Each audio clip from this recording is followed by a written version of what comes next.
première question que je voudrais poser à M. Bamba. Aujourd'hui, nous avons eu la possibilité de parler de bon nombre de réformes, notamment le Premier ministre avant-hier, n'est-ce pas, sur sa présentation au niveau du Comité national, MCC, mais également lorsqu'il est intervenu au niveau du Doing Business. Alors, nous savons que votre institution est une partie prenante très importante dans le dispositif institutionnel par rapport à la problématique de la corruption. Quelles sont les actions que vous menez? Quelle est la stratégie aujourd'hui du ministère de la Justice? Merci bien. D'abord, je voudrais féliciter les organisateurs de ce panel et au nom du ministre de la Justice, des droits de l'homme et des libertés publiques, nous tenons à vous saluer. Et pour répondre à la question, les réformes entreprises au niveau du ministère de la Justice, d'abord, comment définit-on la corruption? La corruption, d'abord, c'est le fait de détourner une personne de son devoir pour l'engager à accomplir une action contre l'honneur moyennant finance. Pour ce faire, ce thème aujourd'hui étant d'actualité, le ministère de la Justice a entrepris plusieurs réformes au niveau d'abord de l'instruction, au niveau des poursuites et ensuite au niveau des réformes au niveau législatives. À savoir au niveau par exemple, les réformes au niveau de l'instruction, vous savez, il y a les poursuites et l'instruction. Au niveau de l'instruction, c'est deux. Il y a le parquet et le siège. Les poursuites appartiennent au procureur de la République qui, dit-on, a l'opportunité de poursuite, mais n'empêche, aujourd'hui la réforme la plus fondamentale, c'est que on veut ériger ou on désigne soit un procureur qui s'occupe spécialement des questions de la corruption. Au niveau de l'instruction, c'est vrai que le siège est indépendant, mais aussi, il est demandé à tous juges d'instruction d'accélérer, de traiter les dossiers relatifs à la corruption avec célérité. Au niveau également des magistrats, vous allez constater que à partir de maintenant, les magistrats seront mutés chaque 2 ans ou chaque 3 ans pour les amener à ne pas trop se familiariser avec les justiciables.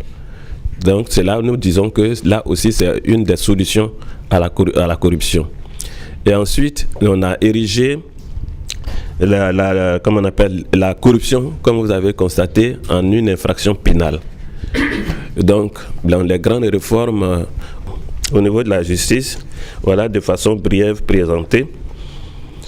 Et nous avons aussi au niveau législatif, il y a la révision du code pénal, du code de procédure pénale, du code civil et du code de procédure civile qui sont en cours. Donc, tout cela finalisé, vous allez constater que le ministère de la Justice prend à bras le corps la lutte contre la corruption. Merci bien. Oui.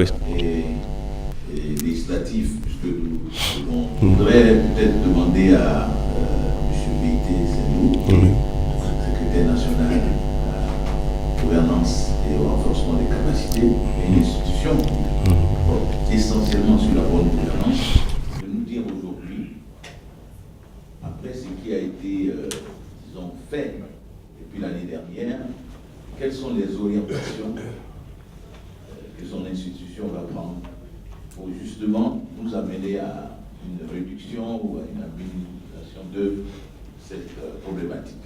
Merci à tous les membres du réseau d'associés, notamment le secrétariat national à la gouvernance et au renforcement des capacités à cette initiative que nous ne connaissions pas, mais que nous découvrons et pour laquelle, bien entendu, nous ferons des marches pour donc une adhésion effective.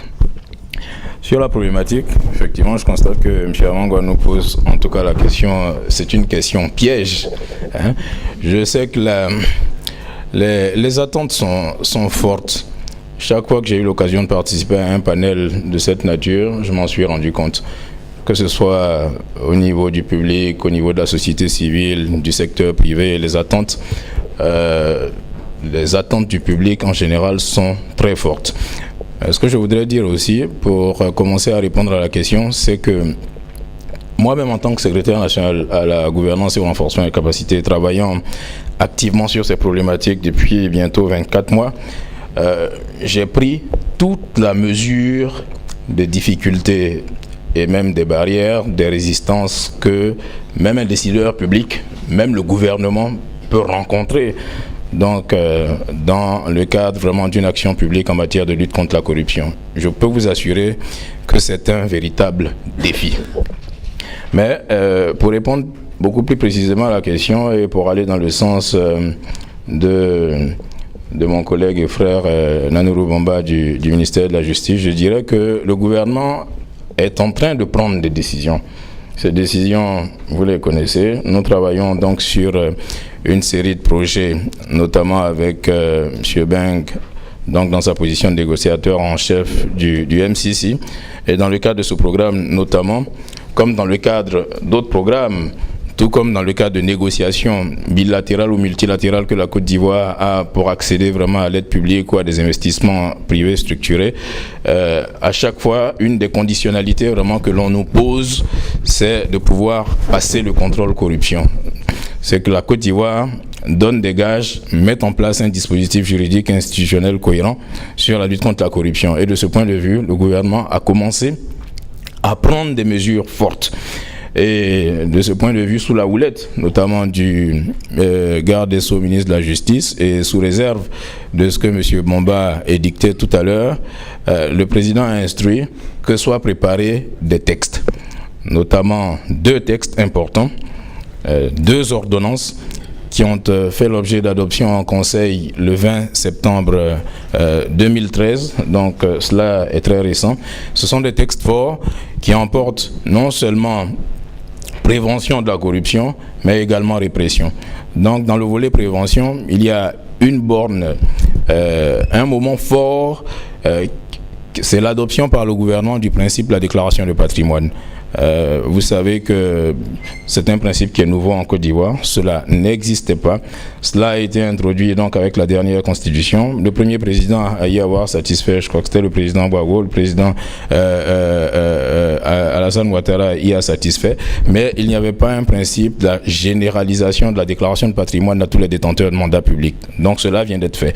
Donc cela fait partie des batteries de mesures qui ont été prises donc pour prévenir la corruption. Et en matière de répression, il y a eu, comme M. Bamba le disait tout à l'heure, un inventaire donc de tout le dispositif juridique qui traînait un peu vraiment dans tous les textes, que ce soit les textes de procédure, le code pénal. Donc tout ce dispositif a fait l'objet vraiment d'un inventaire, a fait l'objet également vraiment d'une rationalisation pour aboutir à la prise d'une ordonnance donc portant répression de la corruption. Et donc le dispositif de répression a été pris, a été renforcé et il a été accompagné même d'un dispositif institutionnel par l'institutionnalisation d'une haute cour. Nous, on avait souhaité que la haute cour s'appelle la haute cour chargée de la lutte contre la corruption. Après des débats âpres, le gouvernement a retenu d'abord que ce serait la haute cour chargée de la transparence de la vie publique. Et puis ensuite, on a vu le texte évoluer pour contenter un peu tout le monde et ne pas effaroucher les uns et les autres. On a retenu, finalement, le gouvernement a retenu que cette haute cour s'appellerait la haute cour chargée de la transparence de la vie publique. Mais cette haute cour-là serait chargée, comme M. Bamba le disait tout à l'heure, donc d'engager véritablement tout le dispositif de répression.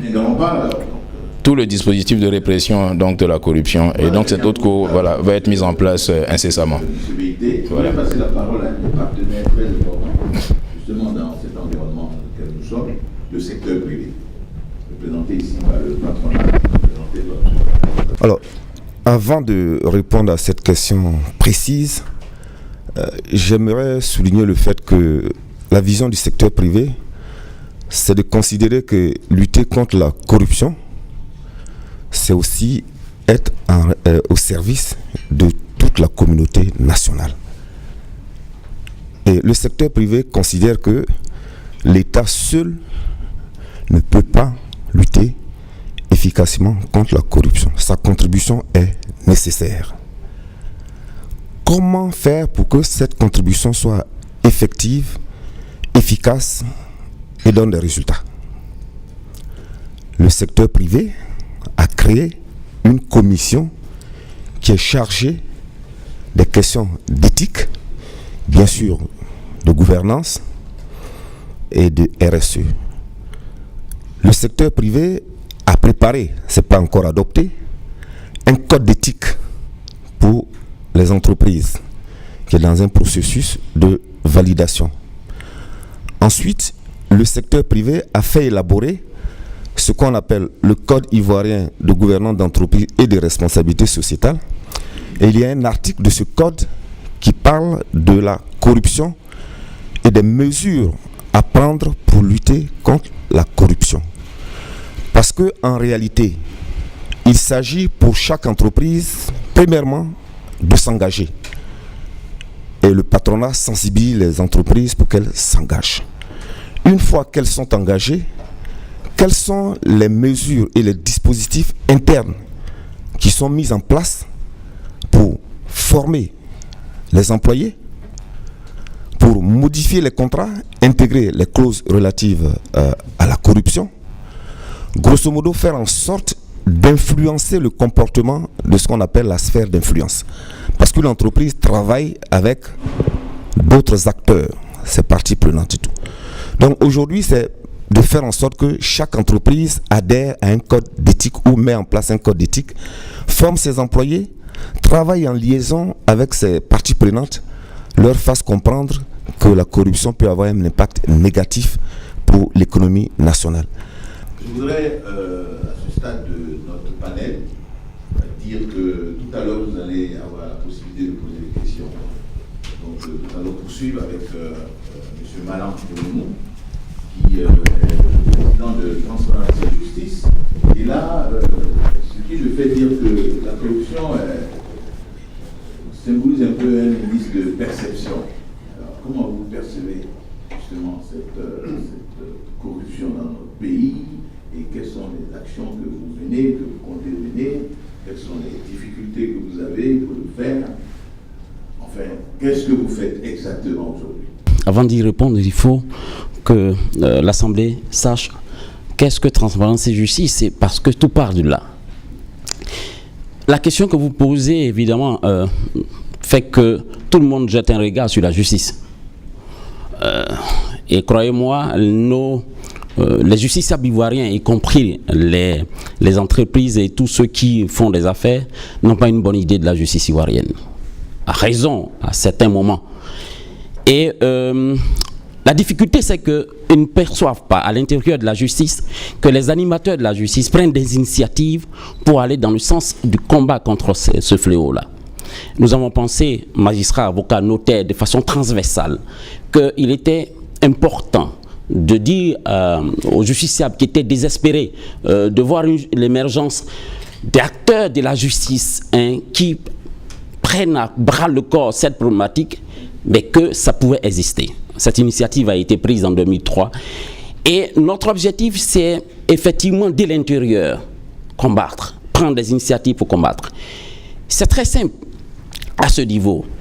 Parce que pour être écouté, il faut être crédible. Pour être crédible, il faut éviter l'imposture. Et donc, il s'agit pour nous, magistrats, avocats, notaires, de respecter notre serment au quotidien. Par exemple, par rapport à un juge, en venant à l'heure à son audience. C'est des choses banales, mais qui renforcent la crédibilité. En venant à l'heure à l'audience, en prenant ses décisions conformément à la loi, en respectant le justiciable qui, contre vent et marée, est venu à son audience, et surtout en rendant sa décision conformément à la loi, sans voir la couleur ni la longueur de la poche de celui qui est en face de vous. Ces choses-là maîtrisées ramènent la confiance entre le justiciable et la justice, et certains acteurs et certains animateurs, je pense que c'est ce que nous avons fait modestement à notre niveau. Le résultat, je pense qu'il est là, avec tous les lauriers glanés ici, aux États-Unis, au Canada, même en Côte d'Ivoire, même si on n'est pas très, comme je le dis, j'en discutais avec mon ami du secrétaire national tout à l'heure, mais il est évident qu'aujourd'hui, avec l'action menée par ces animateurs de l'appareil judiciaire, nous nous sommes érigés en partenaires du système judiciaire et nous sommes capables des propositions les plus alléchantes ou les plus opportunistes.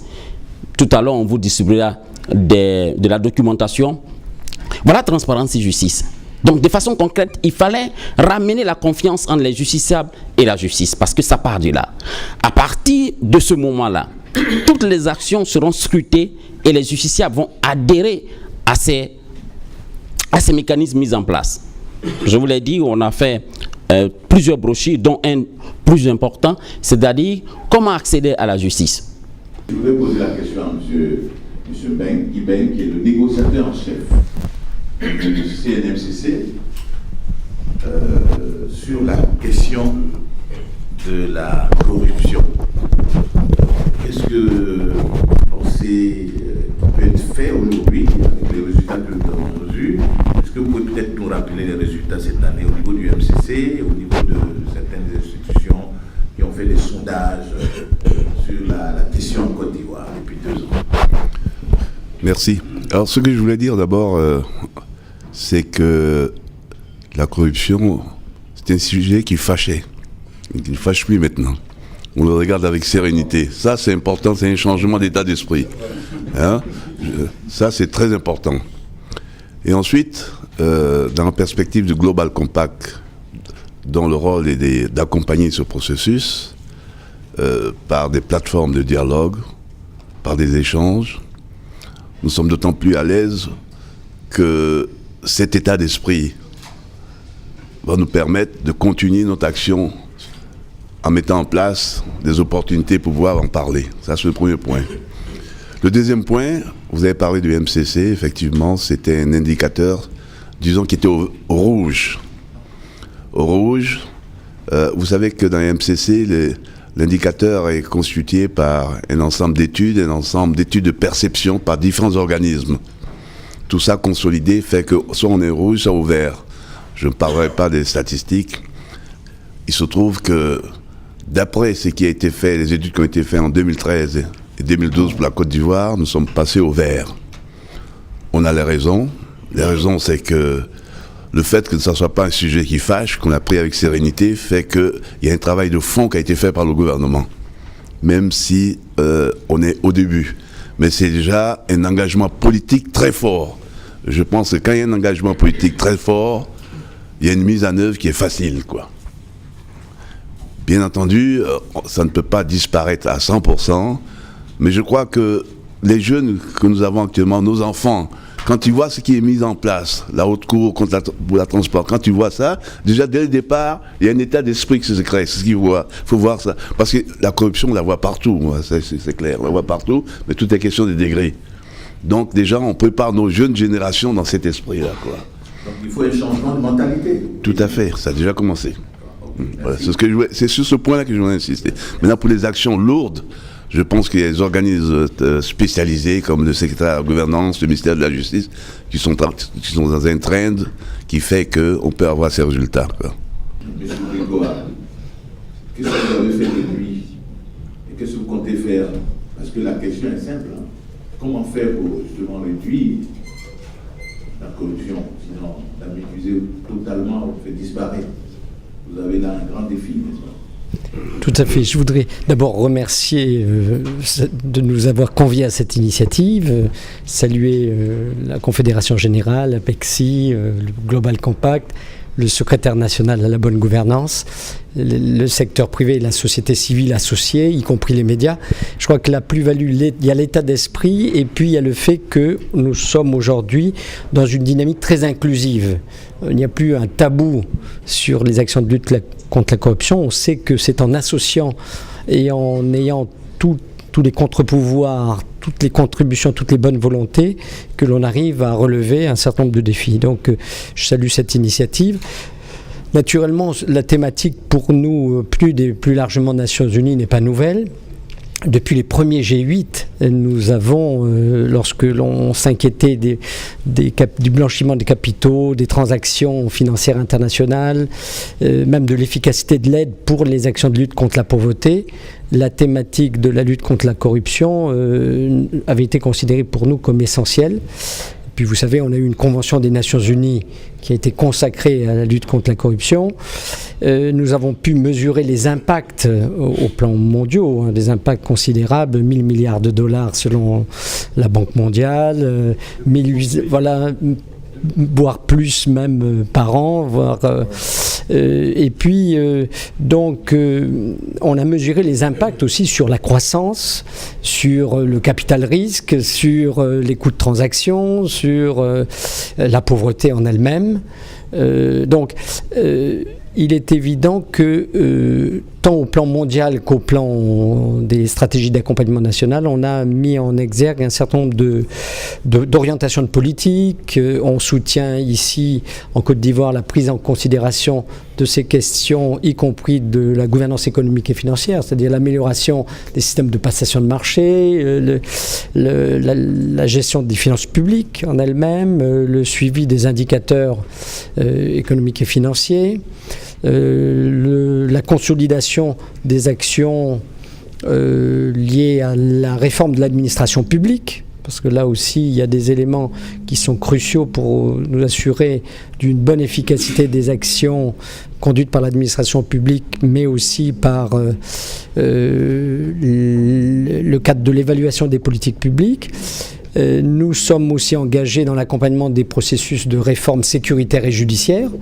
Donc très concrètement, nous avons des modules de formation, nous avons une mise à niveau des différents acteurs, nous accompagnons les réformes des dispositifs nationaux et institutionnels. Nous apportons un appui stratégique au Conseil national, au Secrétariat national de la bonne gouvernance, qui fait un travail remarquable. Dans bien d'autres domaines, nous faisons en sorte d'impliquer l'ensemble des parties prenantes. Nous formons des jeunes, nous accompagnons les coalitions. Nous avons fait en sorte que l'Assemblée nationale prenne en considération, dans un partenariat avec les Nations Unies, prenne en considération ces questions. Nous faisons des formations aux députés. Hier, nous avions un atelier sur la gestion budgétaire, etc. Voilà. Pareil avec les médias. En fait, quand vous nous écoutez, est-ce que ce sont les mêmes problèmes? Est-ce que ce sont les mêmes solutions? Qu'est-ce que vous pouvez nous dire, l'expérience que vous avez, vous, au niveau du Global Compact France? Alors effectivement, je crois que, moi je suis vraiment très très intéressé de voir un peu cette mise en tension et cette mise en chantier de l'ensemble des forces vives de la Côte d'Ivoire pour lutter contre cette gangrène qu'est la corruption. Effectivement, il faut rappeler que l'initiative du Global Compact, donc cette initiative du secrétaire général des Nations Unies Kofi Annan en 2000, portait au départ sur 3 thématiques qui étaient les droits de l'homme, le respect des normes internationales du travail et l'environnement. Et ce n'est qu'en 2000, et ce n'est qu'en 2004, après que les Nations Unies aient adopté la Convention contre la corruption, qu'il a ajouté ce 10e principe. Alors peut-être, comme disait M. Bengué, ça faisait un petit peu peur, ce sujet. Mais aujourd'hui, effectivement, je crois qu'aucune entreprise qui avait signé le Global Compact n'en est partie parce qu'on avait rajouté ce 10e principe contre la corruption. Et comme le disait M. Traoré, je crois que le secteur privé est vraiment aux premières loges, parce que je crois que ce qui est important pour une entreprise, c'est effectivement de se développer, c'est de créer de l'emploi, c'est de créer de la richesse, et que pour cela, elle a besoin d'opérer dans un écosystème qui soit favorable. Et je crois que vos actions que vous avez décrites, c'est finalement le fait que cet écosystème est en train de se réformer et va permettre aux entreprises de mieux travailler. Et alors peut-être qu'on y reviendra, mais ce qu'on attend au travers du Global Compact, c'est que les entreprises effectivement s'engagent et prennent des mesures pratiques et transparentes pour lutter contre la corruption. Donc pour répondre précisément à la question de Gérard Amangua, effectivement cette question, elle n'est pas spécifique à tous les pays. Si Kofi Annan a rajouté ce 10e principe, si les Nations Unies ont fait cette convention, c'est qu'on la retrouve dans l'ensemble des pays. Alors il y a des pays qui sont plus vertueux que d'autres, mais je crois que tous les jours on fait une petite revue de presse. Tous les jours on voit des cas de corruption, malheureusement. Je voudrais revenir à M. Méïté Sindou. Vous savez, on a parlé de changement de mentalité.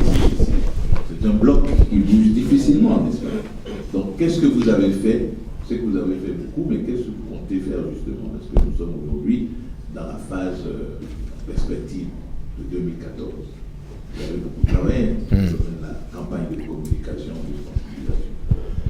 Vous avez bien raison, je sais que vous voulez faire allusion spécifiquement à la campagne de communication. Mais mon cher Mangwa, je crois que vous savez que le changement de mentalité, M. Beng le disait tout à l'heure, je pense, concerne l'ensemble de la société ivoirienne. La campagne de communication, avant de la lancer, nous l'avons soutenue par une petite étude, important relevé de perception, ne serait-ce que pour nous permettre d'actualiser un peu nous-mêmes notre appréhension de ce que la population, je veux dire, à travers la corruption, la perception de la population, donc à travers la corruption. Donc nous avons posé vraiment une question, je crois qu'il y a eu un panel vraiment généralisé, ménages, fonctionnaires, secteur privé, pour essayer d'appréhender ce que les Ivoiriens comprenaient ou comment les Ivoiriens eux-mêmes appréhendaient la corruption. Nous nous sommes rendus compte d'abord que le fait de corruption, à plus de 94%, était un phénomène connu, c'est-à-dire que tout le monde, d'une manière ou d'une autre, donc à plus de 94%, je veux dire, éprouvait cela vraiment dans sa vie quotidienne. Et ce qui nous a surpris, d'autant plus, c'est que bien au-delà vraiment de cela, il revenait vraiment de ces questionnaires-là